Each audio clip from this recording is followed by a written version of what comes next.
प्रियों, यीशु मसीह के मीठे और मधुर नाम में आप सबों को जय मसीह की। इस वीडियो में हम श्राप से कैसे मुक्त हो सकते हैं, इस विषय पर अध्ययन करेंगे।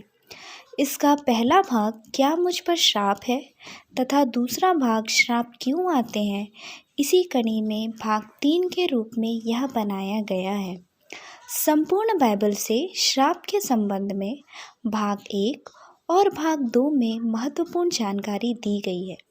यदि आपने दोनों भाग नहीं देखा तो डिस्क्रिप्शन बॉक्स में जाकर देख लें।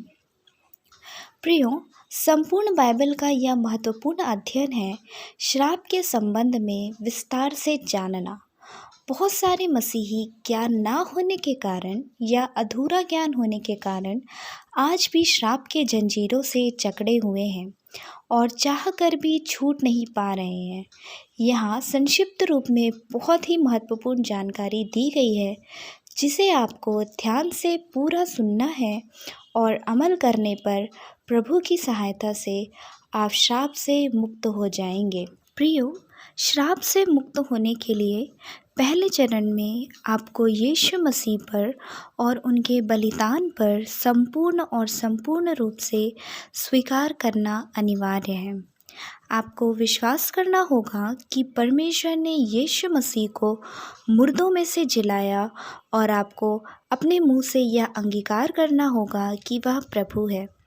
आपको स्पष्ट रूप से यह प्रार्थना करना है, यीशु मसीह, आप परमेश्वर के पुत्र हैं और आप मेरे पापों के कारण क्रूस पर मारे गए और तीसरे दिन मुर्दों में से जी उठे।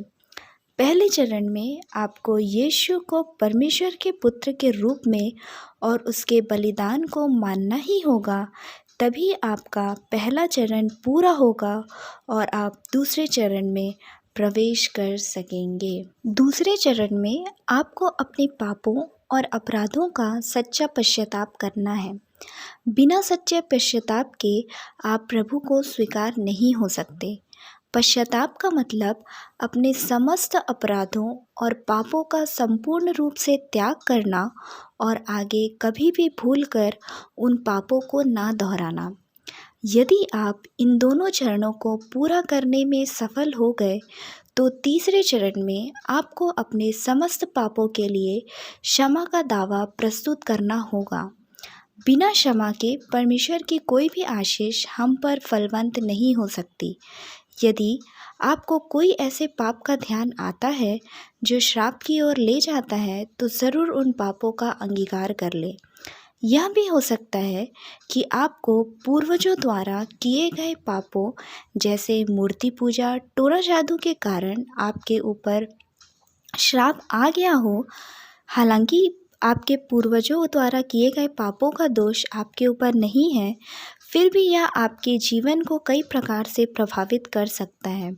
इसके लिए आपको परमेश्वर से प्रार्थना करना है कि प्रभु, मैं अपने समस्त पापों को मानता हूँ और क्षमा मांगता हूँ, और विशेषकर उन पापों के लिए जिनके कारण श्राप मेरे जीवन में आए, और मुझे अपने पूर्वजों के पापों से भी छुटकारा दिलाए। प्रियो, यहाँ पर आपको श्राप से छुटकारा हेतु 3 चरण बताए गए हैं, जिसमें सबसे पहले यीशु को अपना मुक्तिदाता स्वीकार करना है।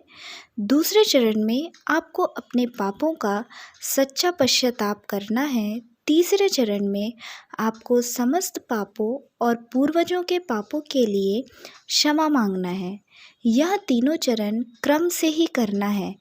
यह श्राप से छुटकारे की प्रारंभिक 3 चरण है, जिससे छुटकारा पाने के लिए तीनों चरणों का पालन करना ही होगा। इसमें कोई शॉर्टकट का उपयोग नहीं कर सकते। इन चरणों को पूरा करने से ही आप अपने में काफ़ी परिवर्तन महसूस कर पाएंगे।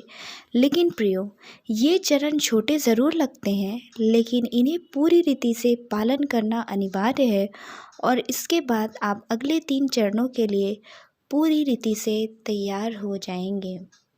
प्रियो, वीडियो लंबी हो जाने के कारण इसके अगले चरणों की जानकारी हम आपको अगले भाग में प्रदान करेंगे। हमें विश्वास है सभी चरणों को पूरा कर आप अपने जीवन के सभी क्षेत्रों में स्पष्ट रूप से बदलाव महसूस कर पाएंगे।